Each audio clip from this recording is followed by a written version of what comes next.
It's 1428. A 16-year-old peasant girl stands in a field outside her family's modest stone cottage. Her face is upturned toward the heavens as if listening intently for something. Her mother, watching warily from the window, calls her back inside. This is not a safe time or place to be a girl standing alone in a field. Not a field in Domremy, France, anyway, positioned directly between two enemy forces who have been at war for almost 100 years now. Joan heads back inside to appease her mother, but she remains unbothered by the threat of violence. In fact, she knows that soon enough, she must intentionally seek out that violence. She must be the one to lead France to victory. That's what the voices have told her anyway. St. Michael, St. Catherine, and St. Margaret. They speak to her often, and she listens. This may sound like the plot of an animated children's movie, one meant to inspire young girls with tales of heroism and bravery. In the end, that peculiar girl in the field, Joan of Arc, will lead France to military victory after military victory. Yes, a teenage girl dressed as a man leading an army into battle in the 1420s. Even if it were an animated children's movie, critics would complain that it was too unrealistic. But this is no fictional tale. The story of Joan of Arc is well documented, with more surviving records backing her than any other historical figure of the time period. So what really happened in this remarkable, expectation-shattering tale, and what is merely the stuff of legends? Let's fix that.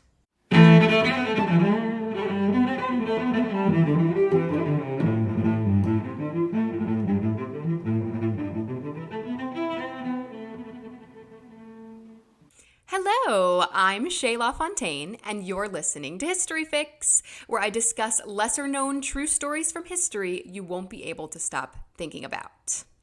The story of Joan of Arc isn't necessarily lesser known, but it is absolutely bananas and deserves some attention. Shout out to Casper on Instagram for suggesting this one. Sorry I dropped the ball this year on Pride Month, Casper. I got you next year for sure. The story of Joan of Arc breaks so fully with what we typically see happen throughout history that it is honestly hard to believe.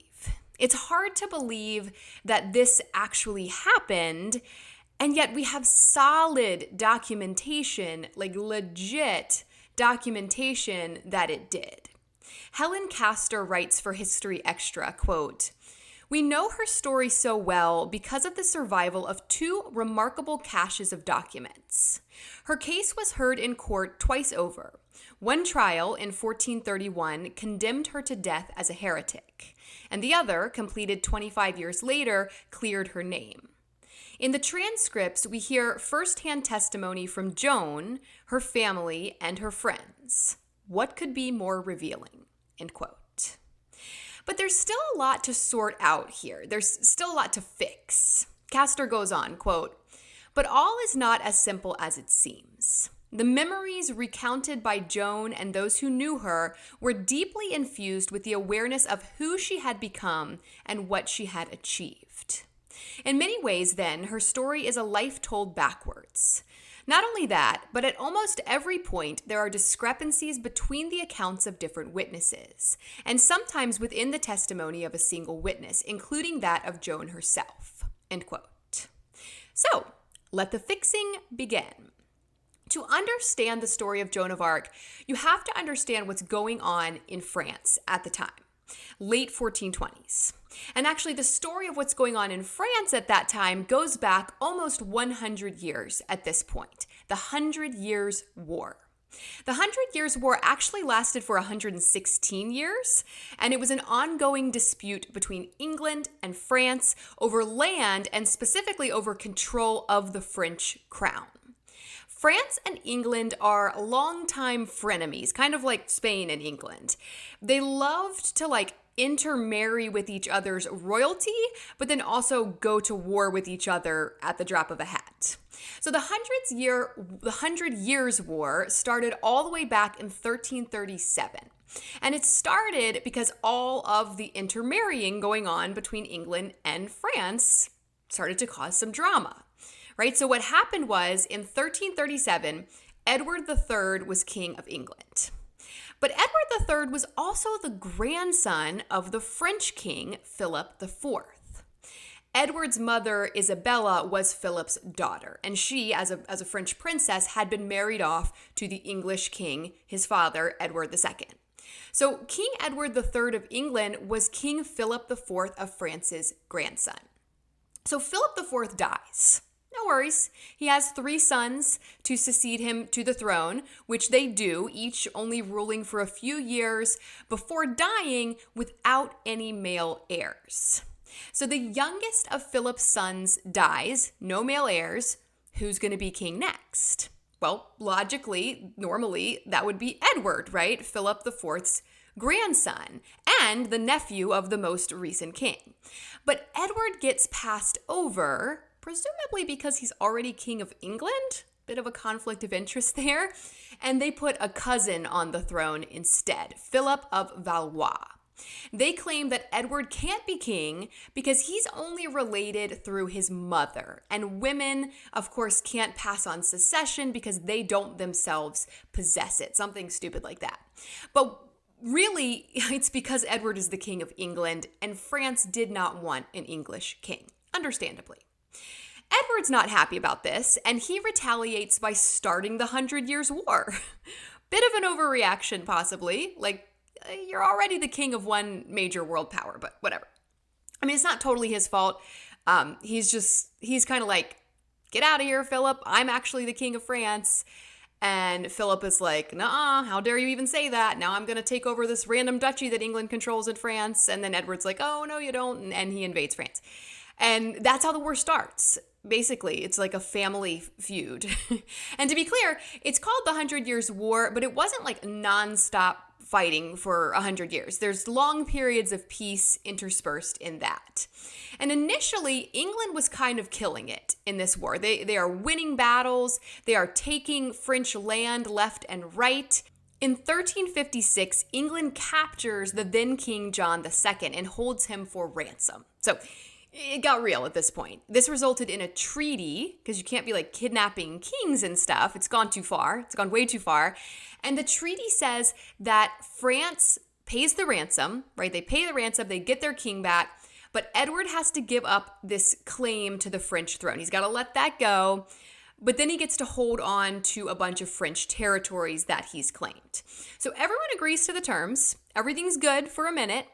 And then in 1364, France's King John II, the one who got himself kidnapped, he dies, and his son Charles V takes the throne. Now, Charles decides to break the peace treaty by reclaiming those territories that England had taken from them and were allowed to keep. So the truce is broken, and fighting resumes for decades. It passes from one king to the next. England is mostly winning again, which is surprising because they're actually quite outnumbered in a lot of these battles. For example, in 1415, England under King Henry V won the Battle of Agincourt with only 6,000 men compared to France's 24,000. And this is mostly due to their use of the longbow. That's where we're at here. Longbows are the cutting edge technology of the time. So this all gets really confusing and kind of messy because kings keep dying. I mean, we're talking about a 100-year-long war here. Kings keep dying, and then their heirs keep taking the throne, and then they all have the same names as their father, so it's very confusing. But basically what's happening right before Joan comes on the scene is Henry V is king of England, and Charles VI is king of France. Charles VI was also known as Charles the Mad. I talked about him in episode 11, Mad Kings. He was the one with glass delusion, where he thought his body was made of glass and would shatter if he sat down too hard. And he had braces sewed into his clothing and that sort of thing. So that's not helping. But anyway, Henry V has won the Battle of Agincourt for the English. And it's this really important battle. It leads to a treaty being signed, another treaty where Henry V, the English king, claims the French throne. So yeah, that's a big deal. That was a big battle. He is going to marry Charles, the French king, Charles' daughter, and then he's going to become the king of both England and France when Charles dies. But Henry ends up dying before Charles dies, actually less than 2 months before Charles dies. Henry dies, and his heir, Henry VI, is only 9 months old. And so everyone's like, no way. We may have signed up for an English king, but we sure as heck didn't sign up for a baby English king. And the whole plan gets derailed. So most of the country is Team France. Obviously, this is the country of France that we're talking about.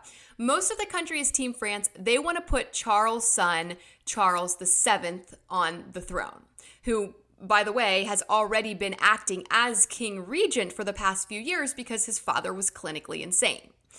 The rest of the country is Team England, and they want to put the 9-month-old baby Henry on the throne. And really what happens is a civil war breaks out in France amidst the 100 Years' War that has already been going on between France and England. We've essentially got like a war within a war happening. And Joan's hometown of Domremy is right in between the two sides, with English Henry supporters to the north and French Charles supporters to the south. Most of France sees Charles as their king because Charles is French, right? And he's essentially been their king already since 1418. This side is referred to as the Armagnacs. But Charles hasn't actually been crowned king officially yet, and that's because French kings are always crowned in the city of Reims, and Reims is controlled by Team England, as is Paris. And it's like, okay, well, easy fix, just crown him somewhere else, but that's apparently out of the question. And so Charles just sort of waits in limbo. He can't officially be king until his coronation, but they can't do the coronation until they can reclaim Reims from the English and the English supporters who are called Burgundians. And you may be wondering, why are any French people supporting the English and the English king? Well, it's because they didn't like Charles. He had arranged the assassination of the Duke of Burgundy, which to them meant that he had forfeited the throne. And that's why they're called Burgundians, because of the whole Duke of Burgundy scandal. So this is where Joan comes in. For years now, Joan has been hearing voices. According to her trial testimony, it started when she was 13 years old and sitting in her father's garden. Voices spoke to her, and she identified these voices as the voices of 3 Christian saints. Saint Michael, who's more than just a saint, he's an archangel, and then also Saint Catherine and Saint Margaret. And according to Joan, the voices told her that she had to help Charles, the would-be king, she had to help him reclaim Reims so that they could finally do this dang coronation and he could finally become the legit king of France. Preteen peasant girl in a garden? Why not, Michael? Seems the obvious choice to lead the French army to victory. They haven't managed it yet in 100 years. Time to try something different, I suppose. So in 1428, when Joan is 16 years old, she's been hearing these voices for around 3 years now, she finally decides to act on it. Joan goes to Vaucouleurs, which is in the English Burgundian-controlled northern part of France. But it's a Charles stronghold, right? The French are holding it down there. And I can't imagine how this went down. I can't imagine she was just like, see ya, Pops, unaccompanied 16-year-old girl here. I'm just going to go stroll into enemy territory real quick. Don't mind me. Because I know that her parents were not supportive, understandably, of this at first. But she did it anyway. Before she left, her father had actually had nightmares that Joan, quote, went away with the men in arms. She later said during her trial, quote, I have heard my mother say that my father told my brothers, truly, if I thought this thing would happen that I have dreamed about my daughter, I would wish you to drown her. And if you would not do it, I would drown her myself. He nearly lost his senses when I went to Vaucouleurs, end quote. I don't really get that. You're so worried that something bad is going to happen to your daughter that you're just going to drown her to keep it from happening. That makes me think it's less about keeping Joan safe and more about like family honor, their reputation, that sort of thing.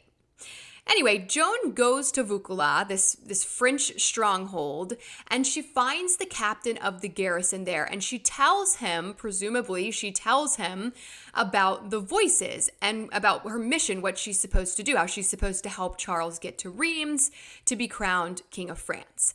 And the captain, naturally, is like, get this unhinged peasant girl out of here, and he sends her packing. He sends her back home. But less than a year later, Joan returns. She comes back. She's like, seriously, let me do this. Let me help. Let me get our guy on the throne. I can do it. God is telling me I can do it. And the captain decides to give her a shot. He's impressed that she's returned. He's impressed by her piety and her determination to carry out this mission. And he agrees to get her to Chinon for a meeting with Charles, the would-be king. Chinon is back farther south in the French-controlled territory. So Joan dresses in men's clothing, accompanied by 6 soldiers, and she goes to meet Charles for the first time and tell him about the voices and about how she's supposed to help him get to Reims to be crowned king. Charles knows she's coming, and he's understandably skeptical. He's probably questioning the captain in Vaucouleurs' decision to send her at all, and so he actually hides during their meeting, according to witness accounts. Not like in a closet or something like that. He just dresses like one of his courtiers and he stands among them. He's not like on a throne. He's not obviously the would-be king, the Dauphin. He just blends in with the other dudes. So Joan has never seen him before. You know, she won't know which one he is. But she does. She immediately picks him out from the line of courtiers and tells him about her God-given mission to deliver him to Reims. Charles is like, I don't know about all this, and he sends Joan to be questioned by theologians for several weeks. So theologians are like religious experts, right? They're like people who study religious beliefs, analyze religious texts, and that sort of thing. And after interrogating and analyzing Joan, the theologians tell Charles basically like, we don't know about the voices and all that. She's definitely weird, but honestly, dude, you are in a desperate situation. You know, you've got no other hope. This girl says she can help you. Maybe you should take her up on it. And so unbelievably, Charles accepts Joan's offer to help him claim the throne. He gives her her own small army, and in April of 1429, Joan sets out towards Orleans, which is like right on the line between the French and English controlled parts of France. It's technically on the French side, but it's been under siege by the English for the last 6 months. So to get to Reims, they have to go through Orleans. So they create a diversion. And Joan and her army sneak into Orleans, this city under siege by the English, and they bring supplies to the people who have been trapped there, and they rally the people, they rally French resistance there in Orleans. And then they go to battle with the English over control of Orleans. Joan personally led the charge in several of these battles. Okay, so let's just dissect that for a second. Joan is like 17 years old at this point. She has never been trained in battle. She's not like some military expert by any means. This is probably the first time she's ever wielded a weapon. She can't read. She's never been to school. She signs her name at one point, but it's clear, based on her signature, it's clear that she can't actually write because of like the shakiness of the letters. She's like drawing them as opposed to writing them.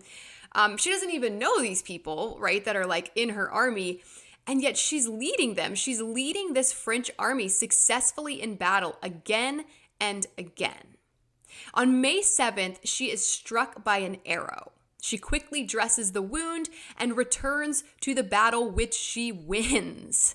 And then the next day, the English forces retreat from Orleans. A 17-year-old girl who has no idea what she's doing beats them, forces the English out. That is bananas, and that actually happened. But the sights are set on Reims, of course. Orleans was just the first of many battles. They just needed to pass through there, basically, to get to their target destination. History.com reports, quote, "During the next 5 weeks, Joan and the French commanders lead the French into a string of stunning victories over the English. On July 16th, the royal army reaches Reims, which opened its gates to Joan and the Dauphin. The next day, Charles VII was crowned King of France, with Joan standing nearby holding up her standard, an image of Christ in judgment. After the ceremony, she knelt before Charles, joyously calling him king for the first time," end quote. And that was her mission, really, right? Recapture Reims, get Charles crowned king. But Joan doesn't stop there. Next, she and Charles try to reclaim Paris. It is not successful. Joan is injured in battle, but she continues to help rally the troops until Charles eventually calls an end to the siege.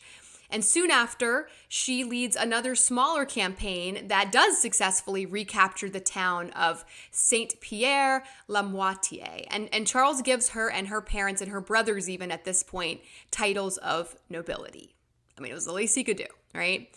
Now, in May of 1430, the Burgundians, those French people who supported the English king, they laid siege to Compiègne, which is in like a little bit north of Paris. Okay, Joan wasn't having it. She's still in this thing. She's technically completed her mission. She got the man crowned king. She's still in this. She's not having it. She sneaks into this town under the cover of darkness to try to help defend it, but she was captured by the enemy. The Burgundians who captured her sold her to the English, and the following year she was put on trial for heresy because of the voices, right? And you may be thinking, well, how is that heresy, right? She's claiming to hear Christian saints. She's clearly a Christian, not a heretic. But according to the tribunal that tried her, she had rejected the authority of the church in favor of direct inspiration from God. Like, her crime was that God shouldn't be talking directly to her, or rather she shouldn't be listening directly to God. She was supposed to go through the church for that kind of communication.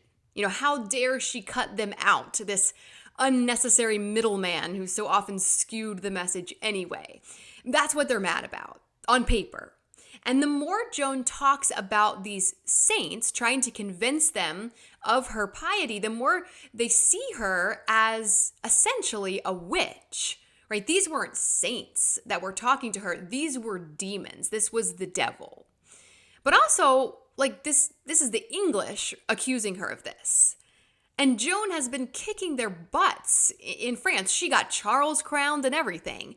They couldn't have been happy about that.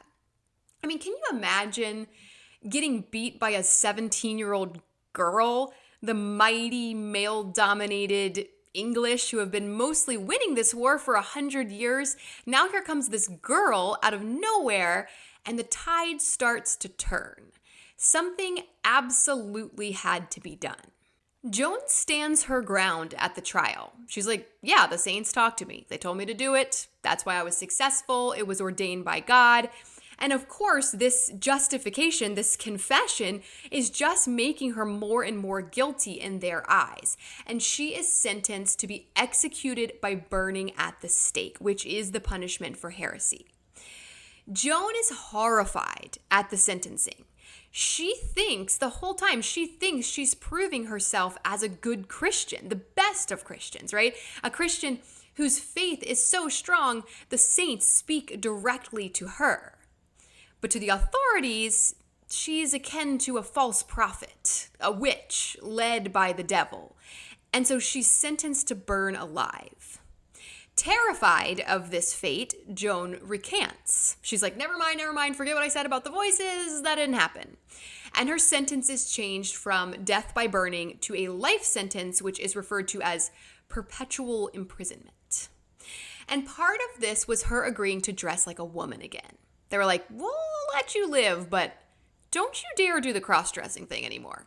Don't you dare. And so they throw Joan in jail in this tower in the castle of Rouen. Her life is to be spared. Great. But soon, Joan realizes that she can't live with this decision. She has defied the saints, denounced them publicly. she is living a lie and it's eating at her. She comes to the realization that she would rather die honorably, a martyr, than live this lie for the rest of her life. Authorities are notified just a few days later that Joan is dressing like a man again. And they're like, oh no, she didn't. And so they go to her cell in this tower and she's like, yeah, I can't do this, guys. It was the voices. The voices told me to do it. Burn me if you must. And she claimed that St. Catherine and St. Margaret had scolded her for giving in to the church against their will. She is labeled a relapsed heretic, and her execution date is set. On May 30th, 1430, when Joan is just 19 years old, she is handed over from the church to secular authorities and taken to Place du Vieux Marché in Rouen, France, to be executed. Now, while initially terrified, Joan had come to terms with her fate somewhat at this point. She remained calm as she was tied to the pyre, and she had requested that a priest in the crowd hold up a cross high enough for her to see, and she just stared at this cross as she burned, reciting prayers in a voice loud enough to be heard above the roar of the flames. Witnesses reported that her last word before she lost consciousness was Jesus.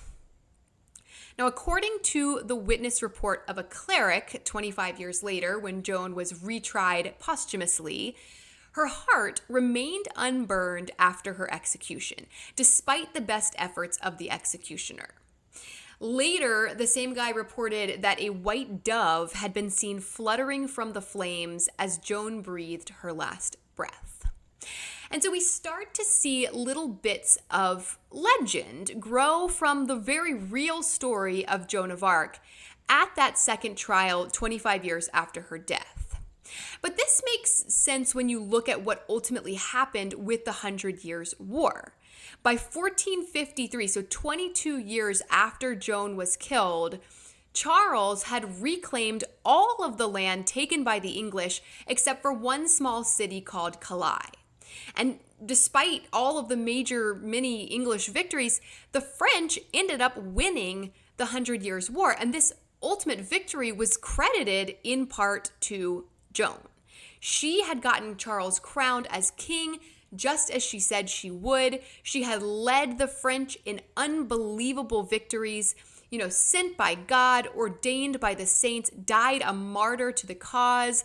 Joan served in death as a martyr as this great source of military inspiration for the French. They rallied after her death, determined to reclaim their country as was God's will. And so they did. In death, Joan became the savior of France. And so, of course, after the war ended, she was retried and declared innocent of heresy. Her name was cleared, which, great, not going to bring her back from the dead, but thanks anyways, guys. And this is kind of what Helen Castor is referring to in that History Extra article I quoted earlier, where she says, quote, "The memories recounted by Joan and those who knew her were deeply infused with the awareness of who she had become and what she had achieved. In many ways, then, her story is a life told backwards," end quote. In hindsight, she becomes this legendary figure with this perfectly constructed fairy tale story, but in reality, the pieces of the story don't really fit together as neatly as they seem to from now, right? Everything looks perfect from far away. Castor goes on, quote, "Glossing over these contradictions has helped to create the legend of Joan of Arc, an icon who, in the modern world, has developed the protean capacity to be all things to all people.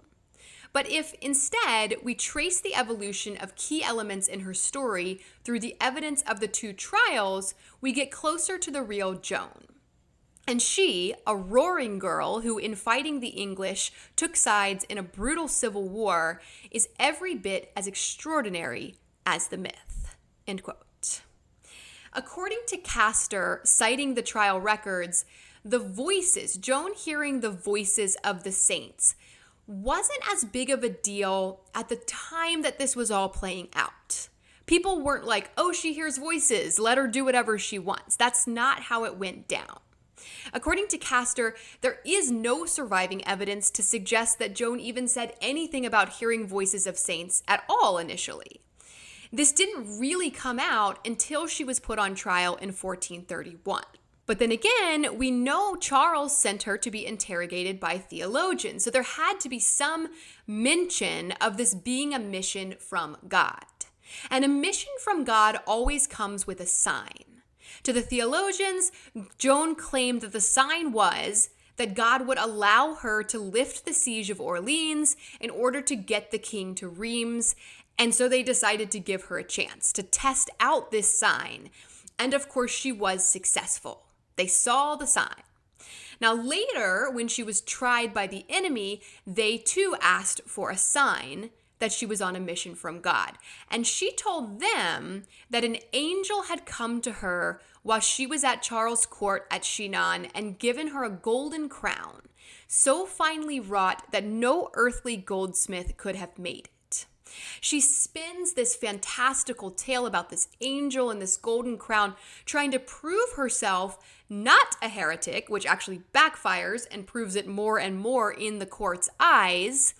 However, later, just before her execution, Joan is asked again, did an angel really come to you and give you a golden crown? Did that really happen? And she admits that in reality, she was the angel. And the golden crown was her promise that she would deliver Charles to Reims for his coronation. So it's a metaphor, right? Which begs the question, well, how much of what Joan claimed during her trial was actually metaphorical? Castor writes, quote, Joan's need alone in a hostile courtroom to vindicate her mission had drawn her into a tale that made metaphor reality, to such problematic effect that her supporters at the hearings to clear her name 25 years later passed over it in silence. Some witnesses claimed instead that she had miraculously recognized Charles at first meeting, even though he sought to disguise his identity, or that she had told him secrets she could have only known from God. But the truth seems to have been that what convinced the Armagnacs of her claims was victory in battle, proof positive that God was on her side. And that, of course, was a sign her Burgundian judges would never have accepted or recognized. End quote. So it was much more about her remarkable victory in battle at the time than her claims of hearing the voices of saints. But really, I think these two things are linked. Joan was emboldened by these voices. Were they actually saints? Was she just cuckoo? I mean, hearing voices isn't usually a good thing. I don't know. But either way, it's safe to say that Joan of Arc, a teenage peasant girl with no military experience, obviously did remarkable things. At a time when women were nothing. They had no voice, no power. They certainly did not lead armies. And here is Joan leading France to victory at Orleans, victory at Reims, setting the stage for France to win the 100-Year War after 116 years of fighting. Whether you believe Joan actually spoke with saints, as the Catholics do, officially making her a saint in 1920 or not, the story is no less remarkable. Because if Joan didn't speak with saints, if she wasn't sent by God, she at least believed she was. And that belief was enough for her to accomplish seemingly impossible things. It says a lot about the human mind and the power of confidence, our ability to manifest things into being with the belief that it's not only possible, it's ordained, it's promised.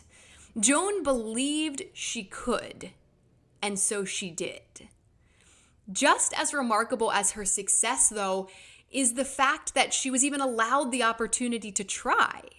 France put her at the head of their armies, dressed as a man, a teenage girl with no military training. That is extraordinary. That would be wild even today, but back in the 1400s, inconceivable. And it says a lot about who Joan was. She's often called charismatic. Castor called her a roaring girl, right? Joan clearly had power over others. She clearly could capture a room, right? And it's really no wonder they killed her. A teenage girl dressed in men's clothing, hearing voices and beating England in battle? Absolutely not. But even the English, it seemed, regretted that decision almost immediately.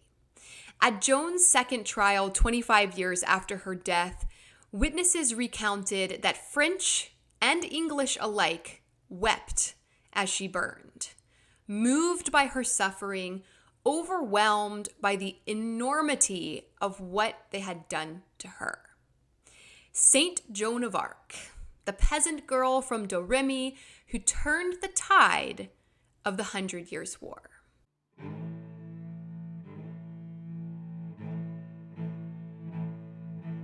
Thank you all so very much for listening to History Fix. I hope you found this story interesting and maybe you even learned something new. Be sure to follow my Instagram at History Fix Podcast to see some images that go along with this episode and to stay on top of new episodes as they drop. I'd also really appreciate it if you would rate and follow History Fix on whatever app you're using to listen and help me spread the word by telling a few friends about it. That'll make it much easier to get your next fix. Information used in this episode was sourced from History.com, History Extra, Wikipedia, and the jindaarc.info. As always, links to these sources can be found in the show notes.